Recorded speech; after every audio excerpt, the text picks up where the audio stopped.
Hi there, it's such a pleasure to welcome you to the Members Club. My name is Charlie Bradley Ross, founder of Offset Warehouse, and I am very excited to be chatting to Kresse Westling, who is the owner and co-founder of Elvis and Kresse. Since Morning. 2000, oh, morning, hi. So since 2005, oh, and the dog. Yeah.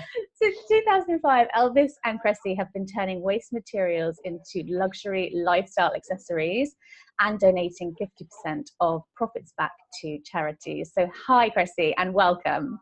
Thank you. Good morning. So I was hoping we could just start off maybe by telling us a little bit about how it all started. I mean, anybody who knows Elvis and Kresse will know the story, but maybe you could tell us that kind of eureka moment with fire hoses and also how much you've reclaimed since you started. Sure.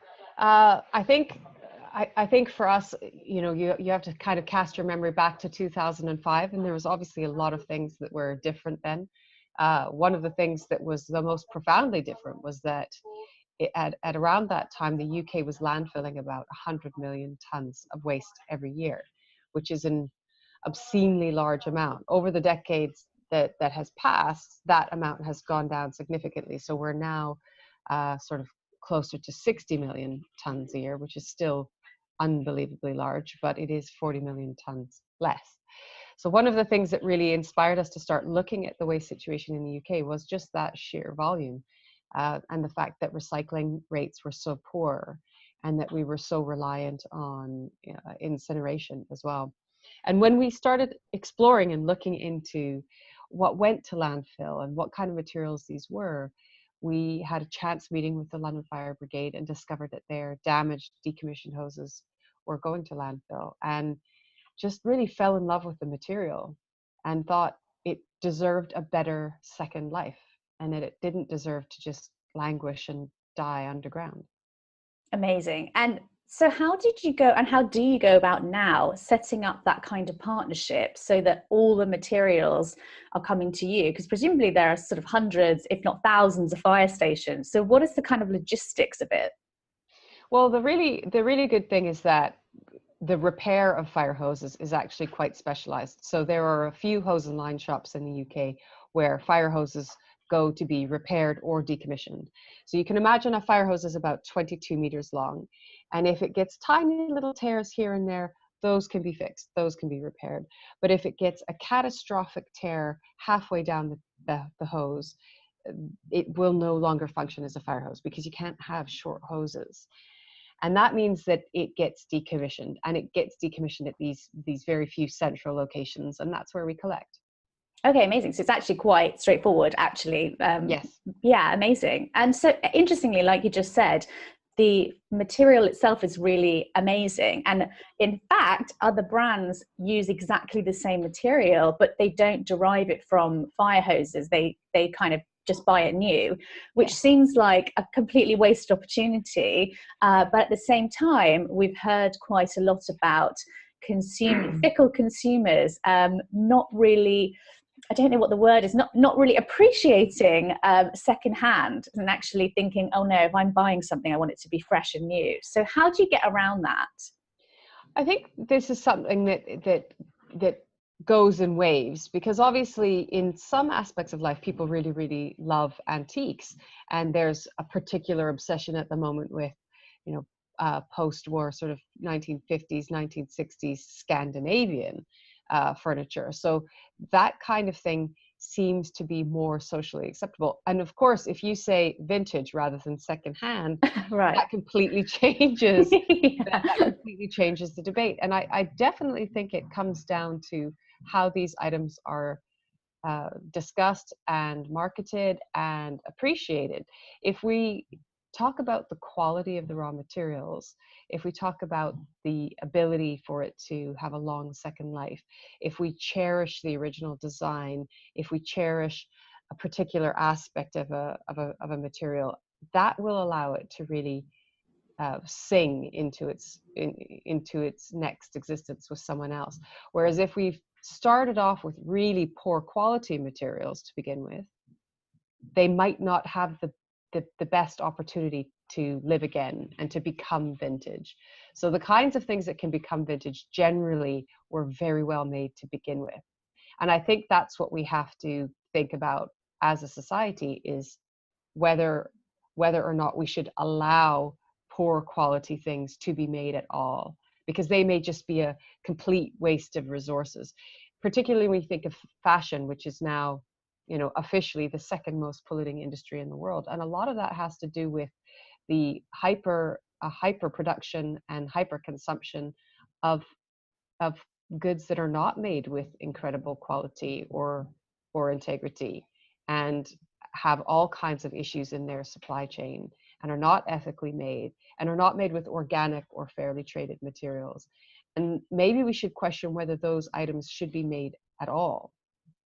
Yeah, amazing. And actually, you hit on some really, really interesting points.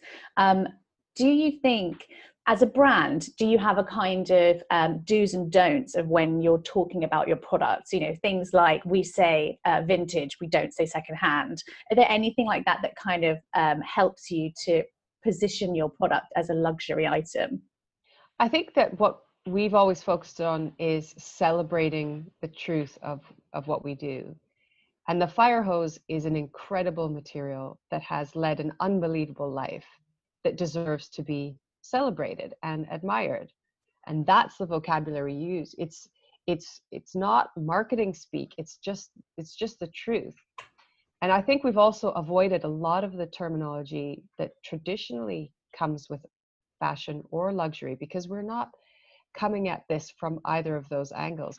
We put the materials first, and the fire hose was our first material. It's always what the properties of fire hose, the history of fire hose, the nature of it, and what its capabilities are. Those are the things that we're always talking about, rather than a particular type of language for a particular campaign. Amazing. Okay, amazing. So, and really awesome is that your repurposing doesn't stop there. You now incorporate reclaiming into almost all kind of aspects of the business, which I love. So from parachute silks to strands of hessian, from coffee bags to cardboard from shoe boxes. So could you tell us a little bit about that, and maybe some examples of the sorts of things that you're using all these materials for? Yeah, absolutely. I think it was really important to us that if we're going to start with rescue as the main principle behind the business, then it doesn't make any sense to just rescue one material and buy everything else new. Although we started with the fire hose, we then immediately knew, well, we can't line these bags in a brand new material, so we're going to have to find another waste textile that we can use for that. And we didn't want to use virgin packaging, so we had to go and create more partnerships to find materials that we could deconstruct to make our own packaging in-house. And this is kind of an obsession for us. It's down to not just our products, but our workshop, our home, everything that we do or create is made with reclaimed materials. And it's because once you start looking around, you realize that there already is enough material in existence. It's just not being deployed properly. It's just not being loved enough. And I think what we're always trying to do with not just our product, but also our packaging and our business cards and our home, is we're trying to show that you can do absolutely unbelievably incredible things that are wonderful and decadent and luxurious, but also with the same value system as we have with the fire hose. Yeah, that's amazing. I love that. And it's so inspirational. And I saw your house is featured in this really beautiful spread, and everything about it is so thoughtful and mindful. It's really, really inspirational. And actually, you mentioned partnerships, which is a kind of key word, I think, because from the get-go, you've developed some really interesting partnerships. Like your 2010 collection was launched in Sotheby's, which is amazing. And you've had some really fantastic celebrity endorsements. Cameron Diaz, I saw you with will.i.am and, on Instagram. And so I guess for brands out there, what is your advice for finding these partners and working on PR on your own? So I think partners is something that we always had to begin with, because we're collecting redundant raw materials from stakeholders, from the firefighters, from the London Fire Brigade, and we work with the firefighters charity. So even from day one, we had these two partnerships in place. And that just extends every time we find a new material. So we've always been about making connections in our community and trying to find new partnerships. So that comes very, very natural to us. It's always been a part of what we do, just by the very nature of our commitment to rescue and donation. And as for the PR side of it, the reality is that if you are doing something spectacularly unique and amazing and incredible, which I still sometimes am astounded that we have been able to do what we set out to do, but that's where the press comes from. It comes from people actually wanting to learn about something that really is truly good and has been designed with care and with the planet in mind and its people in mind. And we're not sort of casually going about making the world better in a small way. This is the reason for our existence. We are a problem-solving company, and that means that that not just the press, but people are interested in what we do. Okay, amazing. And most recently, you've launched a collaboration with Alicia Reiner, who I think most people will recognize from Orange is the New Black. Yes. And together you've developed this really beautiful clutch made from excess Burberry leather. Can you tell us a bit about that and how that all came about? So Alicia is part of a project called Livari, which is a zero waste clothing label based in the US. They did a collection last year. And this year, what they decided to do instead of a collection was to work with other independent brands that matched their values. And it's got three absolutely sort of fearless female founders: a stylist, an activist, and Alicia, who is obviously in the media. And what we did with them is that we have a clutch bag that we've designed, but it's designed with rescued leather. And because it's a system that we've devised, a Lego-like system that you can individually cut and hand weave the leather together to make the panels for the piece, it gives you a lot of opportunity for co-creation. And when we started talking with Livari, what we decided to do was to basically give them the template of our clutch and allow them to come up with their own interpretation of the weave. And Alicia really liked the idea of having black on black. So there's a textured black on a flat black. And there's a lovely message etched into one of the pieces: joy is an act of resistance, which she has at the end of her emails, and I quite like. And then obviously it's got a hot orange lining, I think, which is quite fun. Oh, amazing. Oh my goodness, that's incredible. So, and in 2015, you embarked on, I think it's 2015, on a 5-year partnership with the Burberry Foundation. Actually, that was late last year. So Okay. although we started talking to Burberry probably in 2015, and the discussions went on 4 years because Wow. we were trying to work out how we could somehow work together to solve the leather waste problem. It's something that meant a lot to us, and that we were already deeply engaged in, and that we felt that we had a solution for. And it's something that Burberry was very, very concerned with. So we spent 2 years having these discussions, and then we launched a partnership late last year, which has really been interesting because every day we're learning more about each other and how we work and the problem we're trying to solve. And it's certainly good that it's a 5-year project, because we're going to need all of that time in order to truly embed the solutions that we have. Amazing. And so what's the outcome at the end? Well, I think this is the really interesting thing, and what really appeals to us about it is that there won't be a single outcome. There will be many, many outcomes. And one of the key values at Elvis and Kresse is that we don't really have time to do one good thing. We always have to have multiple positive objectives.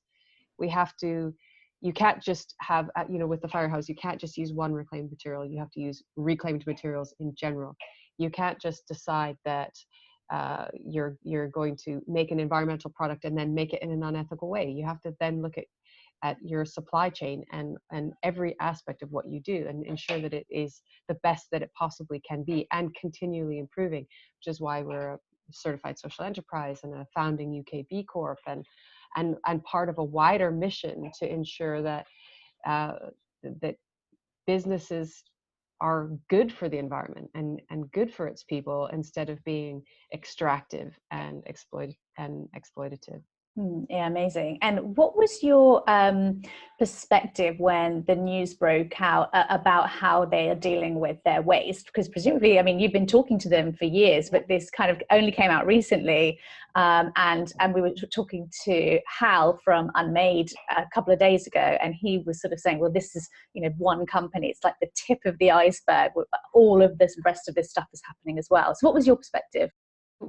Burberry has always had a plan in place in order to change that practice. The most interesting thing perhaps about Burberry is that they are transparent about it. This is something that came out in their own shareholders meeting, and within a couple of months they made a following announcement, which was that the practice is going to stop. And I think that it's fascinating to see whether that gets copied by the wider industry. Obviously, there has been this practice for a very long time across the industry, and not just at the luxury level, across fast fashion as well. And it will be really interesting to see if, now that Burberry's made the announcement that they are no longer going to do this, which is wonderful news, if that's going to be copied. That would be really remarkable. Yeah, absolutely. And excitingly, you mentioned it before, but you were one of the first B Corps in the UK, so a benefit corporation, which is something many members ask us about. And is that something that you would recommend? I would, because it's not just a way to look at your business that's completely different. And it's not just an incredible community of like-minded businesses that want to trade with each other. It's really about making a statement that what you actually do is going to be more important than what you say. So it's certainly a way to prove that you are going to, you're going to put your money where your mouth is, or whatever the phrase may be. And I think it's quite important to make those kinds of to take those kinds of steps in a world where the dialogue of companies like ourselves is increasingly adopted by people who don't put the practices in place. So the idea of being a B Corp for us came quite naturally to us, because you could argue that we were a B Corp before there were B Corps. We were already working this way. These were already our values. But what's really beautiful about it is that as you go through the certification process, you realize that there are areas where we can improve. And you also realize that it's going to take us a long time to become the ultimate company, the utopian company, because there will always be things that we're not quite doing to the best of our ability. And one of those things is that we don't have a board. So in a lot of B Corps, they have a board and they have an advisory group that specifically looks at the impact that a business is having. And because we're small, and Elvis and I, who sort of hold those values very close to ourselves, are still alive and in action, we're able to manage that. But the reason why in a B Corp you need those governance structures in place are in case the founders are no longer with the business. We will age, right? So we have to be prepared for that. And that's one of the things I really like about it, is that it's a very robust set of auditing tools. And even if you're not intending on going through the process, it's a free online tool. You can go on right now and assess your business, and you can see where your gaps are. And I can guarantee you that filling those gaps and making those improvements will actually make you a better business. We know that B Corps in general are outperforming the market. So amazing. So it's not just that you're doing this to have warm and fuzzy feelings. You're doing this to actually get something done and actually be a more robust future-proofed business. Yeah, incredible. I think it's so amazing to talk to you, and just because you can feel how passionate you are about your ethos. It's like the pillar of everything that you do. I think it's really, really amazing. And another thing that I love about you is that you have a kind of business acumen. So you have a really solid understanding of how a business works, and that you need to have money coming in. You need to understand cash flow. So what are your kind of absolute essential things that a creative person who maybe doesn't have a business or finance background, what do you think they absolutely have to know? This is a really fantastic question, because as you can imagine, in the 14 years that we've been running, we've seen some unbelievably amazing, well-intentioned social enterprises come and go. And a lot of them were unbelievably social and not focused on the enterprise side. And you have to keep in mind that even though money may mean absolutely nothing to you, and it doesn't to us, it's just not why we're doing this. You have to remember that it is WD-40. It is the grease in the wheels. It is what keeps the doors open and gives you the permission to do the most incredible good that you can possibly imagine. So so every time you sort of put the business on the back burner and you don't focus on it and you don't cherish that side of it, you're actually putting your mission at risk. And that's something that people have to keep close in mind. And I recognize that there are very, very few entrepreneurs that have the creative side, the technical side, and the business side all in one head, all in one brain. I certainly do not have that. And that's one of the reasons why Elvis and I make a very good partnership, and actually why we can see the business becoming stronger now that we are able to build an amazing team to work with us in Kent. You know, in the beginning, when there was only two of us, it was certainly less robust than it is now that there are that there are, you know, 17. I mean, it's really interesting to see how you can improve when you have more brains thinking on the same problems. So I would urge people, if they don't have the skills to pay VAT and manage cash flow, that they should find someone to work with that can help with that and that loves that and that will own that. Incredible. So finally, to wrap it up, across, I think we said 14 years, what would you say were or are the top 3 challenges of running a business and how you've overcome them, running your business and how you've overcome them?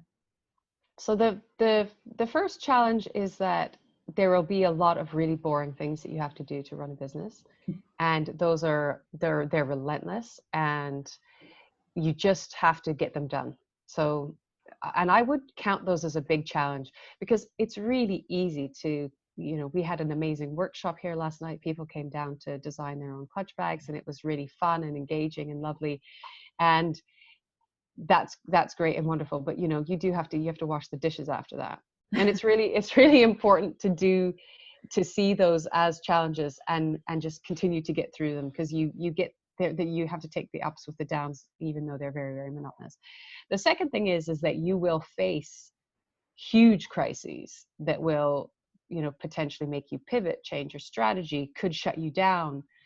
And how you deal with those, it has to come from some level of personal resilience, and also commitment to the impact that you're trying to have, and awareness of the problem you're trying to solve. Because if you face a crisis that's basically telling you yes, solving the problem is important, but you're doing it in the wrong way, you have to be ego free enough to realize that you might not have got it right the first time, and that you need to change, you need to adapt. And we've faced quite a few big crisis points like that, and have really changed how we've operated as a result of those. And that's, I think, what's kept us going till now. And then I suppose the third big challenge was that is again one that we faced in the beginning and that we'll continue to face, is that we are trying to change what the definition of luxury is. We are trying to change how people see redundant raw materials. We're trying to eliminate waste. We're trying to reinvent capitalism. You know, we've got all of these objectives, and just keeping those in mind and bearing those in mind in everything that we do is an incredible challenge. But that's also I suppose the reward.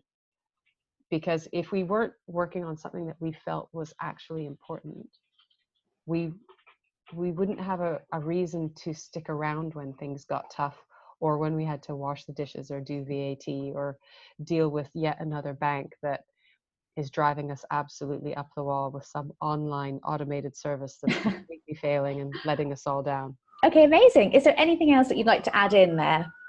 I would just love to mention that in the next couple of months, we've got a few events down here at the mill, a couple of open days where people can come along and either design their own bag or personalize their own bag, or just come and hang out at a Christmas workshop event. So, have a look at our website, sign up to the newsletter, and we'd love to stay in touch.